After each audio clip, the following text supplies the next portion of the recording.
সিরাজকে যে ধরিয়ে দিয়েছিল দানিশ ফকির। দানিশ ফকির কোনটা এটা? ওই যে বড় বড় যেটা উঁচু ওটা পাঁচিল দিয়ে ঘেরা। ঘেরা যেটা, আচ্ছা আচ্ছা, সেটা। ওটা। সিরাজদৌল্লা তো বিহার পালিয়ে যাচ্ছিল আচ্ছা আচ্ছা, পলাশির যুদ্ধে হেরে গিয়ে। হ্যাঁ হ্যাঁ, তো সিরাজ ছদ্মবেশ ধারণ করেছিল, সেটা ধরিয়ে জুতো দিয়েছি। পাল্টাই দিই, হ্যাঁ, জুতো পাল্টায়। পুরস্কার ঘোষণা করেছিল। হ্যাঁ, ধরিয়ে দেওয়ার পরে পুরস্কার আনতে গেছিল পরিবার নিয়ে। আচ্ছা আচ্ছা, 3টে কবর আছে ওখানে পড়তে, হ্যাঁ হ্যাঁ হ্যাঁ, মাঝি, বউ আর বাচ্চা। আচ্ছা আচ্ছা।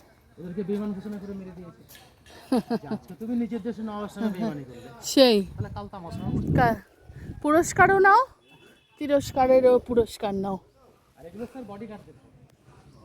এই মাঝখানে যার খবর গোলাম হোসেন নাম। গোলাম হোসেন ছিল সিরাজের বিশ্বস্ত বডিগার্ড। উনি সিরাজের বিশ্বস্ত বডিগার্ড।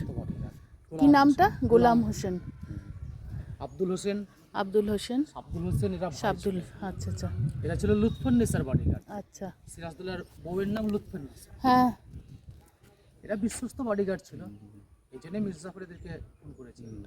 যারাই ধরুন সিরাজের কাছের লোক ছিল, হ্যাঁ, সেই তো। তাদের কাউকেই বাঁচিয়ে রাখেনি। এখনো প্রবাদ বাক্য আছে, আর উপায় নেই গোলাম গোলাম হোসেন। হোসেন।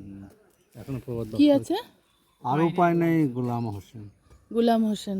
আর উপায় নেই গোলাম হোসেন। সিরাজদৌল্লা মানে পলাশির যুদ্ধে যখন হেরে সব শেষ হয়ে গেল তখন বলছিল আর উপায় নেই, আর আমাদের আর কোনো করার ক্ষমতা নেই।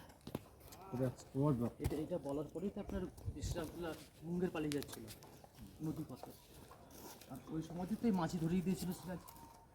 ওই ধরে দিয়েছিল যে যার কবরটা উঁচু আছে।